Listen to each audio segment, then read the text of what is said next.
What's up guys, Valor Reviews here. Now this is my first phone review for year 2020 and we're kicking it off with a bang. Ladies and gentlemen, boys and girls, I present to you the Samsung A51.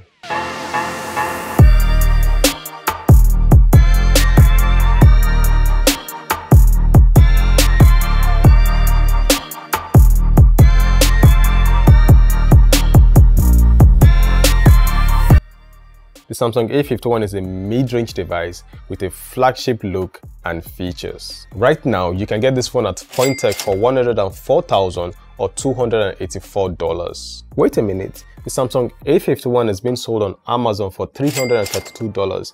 That's a $50 difference. Anyways, links in the description if you're interested in picking up this phone. Now let's start with why the Samsung A51 is such a special device, and that's because it has the Infinity O display. Basically, the front camera is in the display and it looks just like the Samsung Note 10 and the Note 10 Plus. I'm not going to lie, the display on this phone looks amazing. The rear of the Samsung A51 has been upgraded as well. We have a quad camera setup here and the camera takes good pictures. More on that to come. The Samsung A51 comes with Bluetooth 5.0, NFC, there isn't wireless charging here but that's alright. The rear of the Samsung A51 is made from plastic. By the way, this phone weighs in at 172 grams, so yeah, it's a pretty light phone. At the front of the device, the screen is protected with cornering Gorilla Glass 3, with other phone manufacturers protecting the phone with cornering Gorilla Glass 5 and 6. Why Samsung decided to use cornering Gorilla Glass 3 is probably to save costs. The frame of this device is made from plastic, which isn't bad as well. It helps to keep this phone light. By the way, the Samsung A51 isn't water resistant, so please don't try this at all. Now let me take you around the Samsung A51.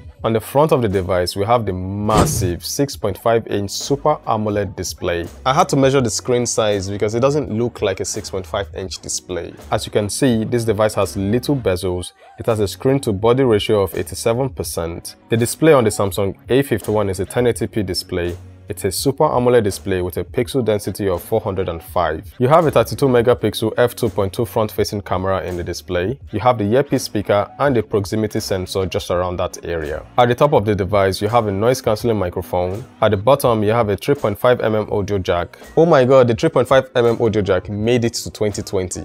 Hallelujah! We have the USB Type-C port that supports USB OTG. You can connect a flash drive, mouse, keyboard and other devices. You have a mic and a mono speaker. On the left side, you have a dual SIM and memory card tray. By the way, the memory card is expandable to 1 terabyte. On the right side, you have the power button and the volume keys. They are well spaced out and they're tactile. This phone feels well made and it isn't going to bend because it doesn't have any antenna band to weaken the frame. Now moving on to the rear of this device, you have a quad camera setup and a flash. The camera setup looks a bit weird but it's growing on me. You have a 48 megapixel f2.0 main shooter, a 12 megapixel f2.2 ultra wide camera, a 5 megapixel f2.4 telephoto camera that doubles as the micro camera, and a 5 megapixel f2.2 depth sensor for your portrait shot.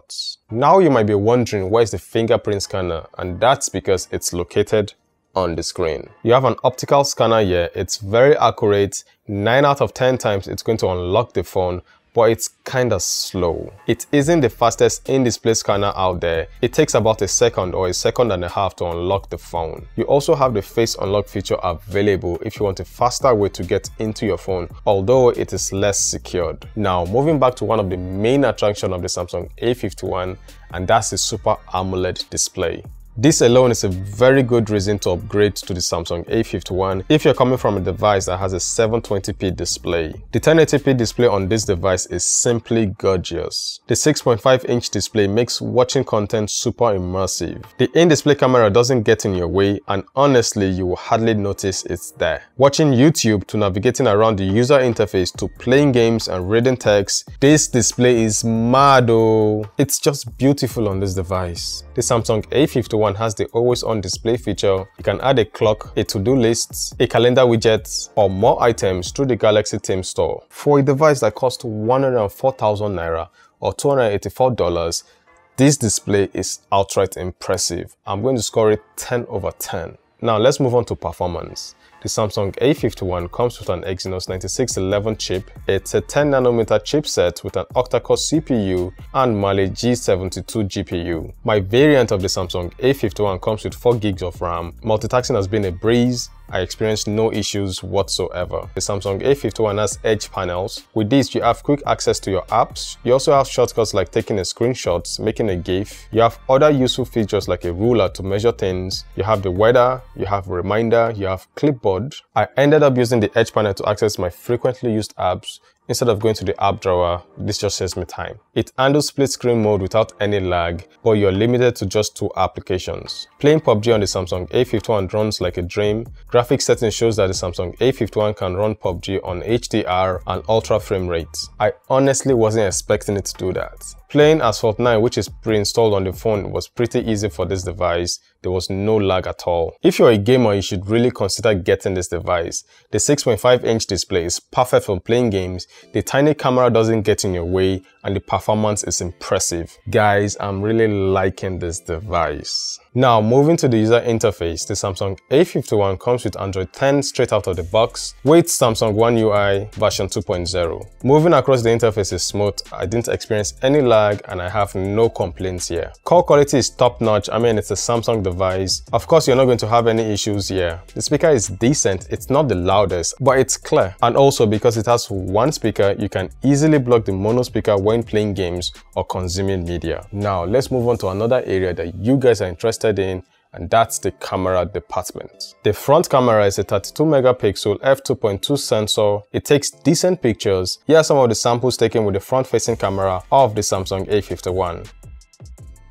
Hello guys, so here's a video coming out from the camera of the Samsung A51. As you can see, the image is popping. I really like what I'm saying. So what do you guys think about the image quality coming out from the Samsung A51? It takes good pictures and good videos.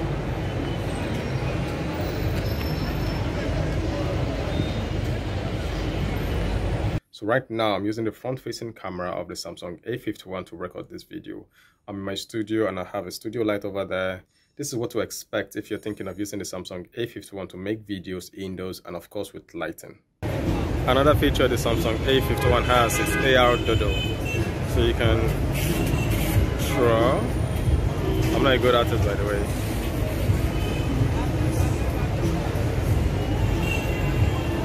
So you can draw, and when you move around, it sticks.